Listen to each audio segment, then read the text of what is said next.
नमस्कार दोस्तों, स्वागत है आपका सीपी स्मार्ट क्लासेस में। दोस्तों, आज के इस वीडियो में एलटी ग्रेड शिक्षक भर्ती के बारे में बात करेंगे।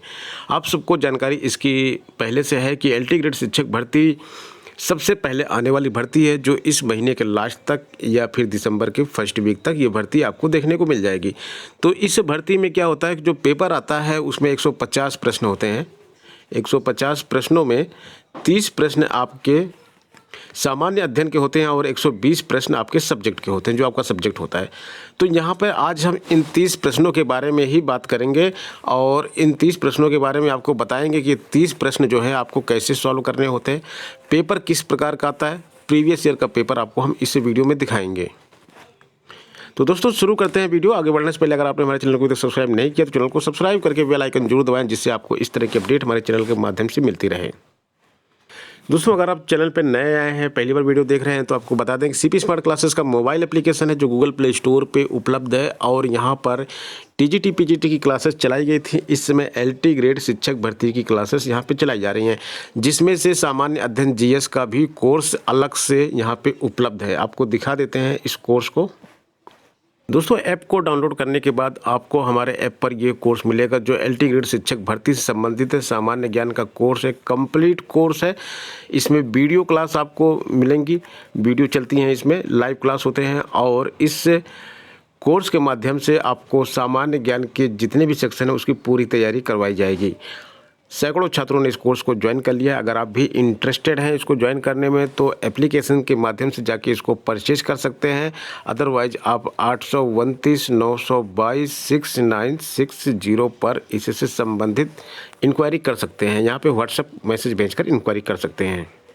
इसी सामान्य अध्ययन से संबंधित एक दूसरा कोर्स भी है जो एलटी ग्रेड की परीक्षा के लिए इम्पॉर्टेंट है। यहाँ पर आपको ये टेस्ट सीरीज कोर्स है। यहाँ पे आपको ऑनलाइन टेस्ट मिलेगा, प्रैक्टिस सेट मिलेंगे। बहुत सारे प्रैक्टिस सेट यहाँ पे हैं, 40+ प्रैक्टिस सेट आपको यहाँ पे मिले हैं और अभी बहुत सारे प्रैक्टिस सेट और मिलेंगे जब तक आपका एग्ज़ाम नहीं हो जाएगा। तो इस प्रैक्टिस सेट को सॉल्व करने से आपको एलटी ग्रेड शिक्षक भर्ती में जो आपका क्वेश्चन पेपर मिलेगा जीएस का, उसमें काफ़ी आसानी होगी और काफ़ी क्वेश्चन यहाँ से फंसेंगे। दोस्तों, ये 2018 का पेपर है। इसमें देखिए प्रश्न इस तरह से पूछे जाते हैं। पहला प्रश्न जैसे पूछा गया, निम्नलिखित जनगणना वर्षों में से किस से भारत में महाविभाजन का वर्ष मानते हैं। आसान क्वेश्चन है ये। और आगे एसआरआई मेथड विधि यानी कि संबंधित किससे है, ये फसलों से संबंधित प्रश्न है। आगे भी एक फसलों से संबंधित प्रश्न दिया गया है, फसल यहाँ पे दिया गया है, यहाँ पे कीट दिया गया है, इसको मैच कराना है। अगला प्रश्न भी फसल से संबंधित है। यहाँ पे लिखा है मक्का आलू मूंग में फसल चक्र की गणना सघनता होती है, सघनता कितनी होती है वो यहाँ पे बताना है। अगला प्रश्न निम्नलिखित में से कौन सा सही युग में सुमेलित है, ये भी फसलों से संबंधित ही प्रश्न है। तो यहाँ पे फसल दी गई है और किस प्रजाति की फसल है वो मैचिंग आपको करनी है। आगे अगले प्रश्न पे आते हैं। यहाँ पे लिखा है किस रोग का प्रतिजैविक द्वारा निदान नहीं किया जाता है। तो यहाँ पे देख लीजिए, आपको क्षय रोग, टेटनस, खसरा और हैजा सब के बारे में दिया गया है। और आगे दिया गया है यहाँ पे कुछ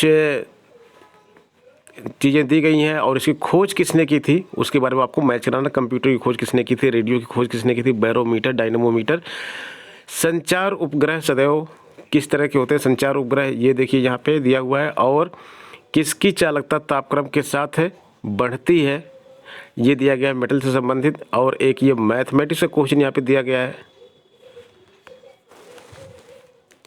इसी तरह से और भी क्वेश्चन यहाँ पे दिए गए हैं। ये मैथ्स के क्वेश्चन हो गए, मैथ पार्ट हो गया। और ये यहाँ पे आगे दिया गया है मई 2018 में किस राज्य में सैन्य अभ्यास से विजय प्रहार संपन्न हुआ, ये करंट अफेयर का क्वेश्चन है। राष्ट्रमंडल खेल 2018 करंट अफेयर का क्वेश्चन है ये। तो अभी देखिए यहाँ पे राष्ट्रमंडल पूछा जा रहा है, तो आप में हो सकता है कि ओलंपिक के बारे में पूछा जाए। आगे यहाँ पे दिया गया है विश्व प्रेस स्वतंत्रता सूचकांक 2018 में भारत का स्थान क्या था, ये भी करंट का क्वेश्चन है क्योंकि 2018 का ही पेपर हम डिस्कस कर रहे हैं, 2018 का ही है ये। यहाँ पे एक प्रश्न दिया गया है, इसमें भाषा से संबंधित प्रश्न है ये। और ये हिस्ट्री का प्रश्न है, मैचिंग करना है किस राजा की पत्नी कौन सी थी। और अगला प्रश्न जो दिया गया है वो भी हिस्ट्री से संबंधित है।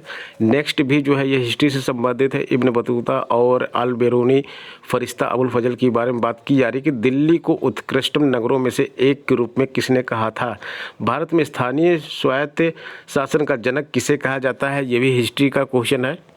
आगे एक पॉलिटी का भी क्वेश्चन यहाँ पे दिया गया है। तो हम इसी तरह से आपको क्लास में पढ़ा रहे हैं, पॉलिटी भी पढ़ा रहे हैं, ज्योग्राफी भी पढ़ा रहे हैं, हिस्ट्री भी पढ़ा रहे हैं, साइंस भी पढ़ा रहे हैं, जूलॉजी, बॉटनी, फिजिक्स, केमिस्ट्री भी पढ़ा रहे हैं वहाँ पे, और गेम्स के बारे में बता रहे हैं। सारी चीज़ें आपकी वहाँ पे कवर की जा रही है और सबके अलग अलग टीचर हैं वहाँ पे। अगले प्रश्न को देखते हैं।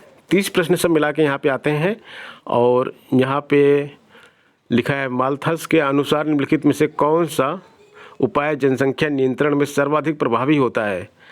आगे यहाँ पे दिया गया है जीवोम नहीं होता, इसमें से कौन सा एक है जो जीवोम नहीं होता है। दुधवा नेशनल पार्क के बारे में यहाँ पे पूछा गया किस राज्य में स्थित है। और राष्ट्रीय परिवार स्वास्थ्य सर्वेक्षण के चतुर्थ चक्र के अनुसार वर्तमान में TFR कुल प्रजनन दर बच्चों प्रति महिला कितनी है। तो इस तरह के यहाँ पे प्रश्न आते हैं। जो 30 प्रश्न आते हैं, एक तरफ ये हो गए और एक तरफ 120 प्रश्न ये हो गए। आप 120 प्रश्नों में अगर आप 100 प्रश्न भी करके आते हैं और यहाँ पे 3 ही सॉल्व करते हैं तो टोटल आपका 103 होता है। और कोई स्टूडेंट जिसकी सब्जेक्ट में केवल 90 प्रश्न वो करता है लेकिन यहाँ पे जाके वो 20 कर लेता है तो वो 110 प्रश्न उसके पूरे सही हो जाते हैं। जाहिर सी बात है आप यहाँ 100 करने के बाद भी पिछड़ जाते हैं और ये 90 करने के बाद भी आपसे आगे निकल जाता है।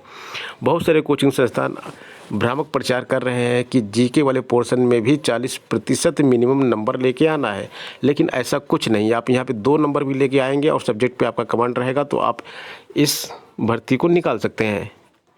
तो जीके कंपलसरी है और आपके सिलेक्शन के लिए बहुत ही इम्पोर्टेंट रोल प्ले करता है।